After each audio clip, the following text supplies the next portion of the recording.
Le PGO, c'est une initiative internationale qui regroupe 78 pays répartis dans les différents continents.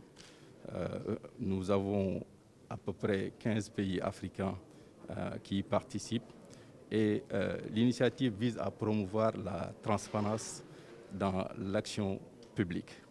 De façon générale, à rendre les gouvernements beaucoup plus ouverts, beaucoup plus réactifs vis-à-vis des citoyens.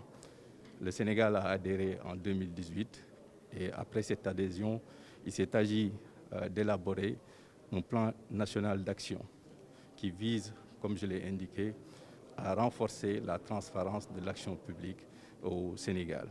Justement, aujourd'hui, nous nous étions réunis pour entamer l'examen de ce plan d'action national qui sera validé à l'issue de nos travaux des 2 jours. L'un des principes du PGO, la participation citoyenne est garantie par celle de la société civile au sein du comité national paritaire, qui est composé d'un nombre égal de représentants de l'administration et de la société civile. Donc cela garantit justement cette participation citoyenne et l'inclusivité du processus. Et je dois dire qu'au Sénégal, nous devons nous féliciter de la conduite du processus qui a duré près de 2 ans et qui a mené des consultations citoyennes dans toutes les régions du Sénégal. Consultations qui ont mobilisé les populations et tous les acteurs du processus et qui a permis d'identifier justement de façon inclusive et participative des défis en matière d'ouverture du gouvernement au Sénégal. La validation technique concerne le plan d'action dans son intégralité. Mais le plan d'action s'articule autour de 12 engagements qui sont distribués en 3 axes. Le premier axe traite de l'amélioration de la participation citoyenne et de l'accès à l'information. Le second axe traite de l'amélioration des services rendus aux usagers du service public. Et le troisième axe traite du renforcement justement de la participation citoyenne dans l'élaboration, le suivi et la mise en œuvre des politiques publiques.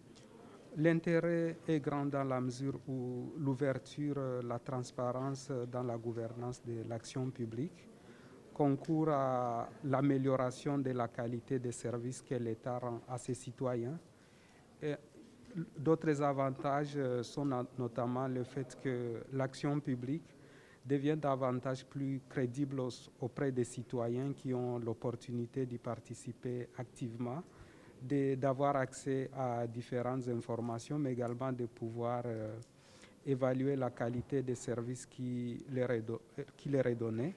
Dans la transparence, donc, tout le monde gagne, aussi bien la partie citoyenne que la partie gouvernementale. Il faut reconnaître que l'élaboration du plan d'action national a été un processus inclusif et très participatif où la partie gouvernement, à travers le ministère de la Justice, la direction de la bonne gouvernance et la société civile ont œuvré ensemble pour mener des consultations au niveau des différentes régions du Sénégal, rencontrant des populations hommes, femmes, jeunes, pour pouvoir avoir leurs avis sur ce qui doivent être les priorités dans la définition du plan d'action national.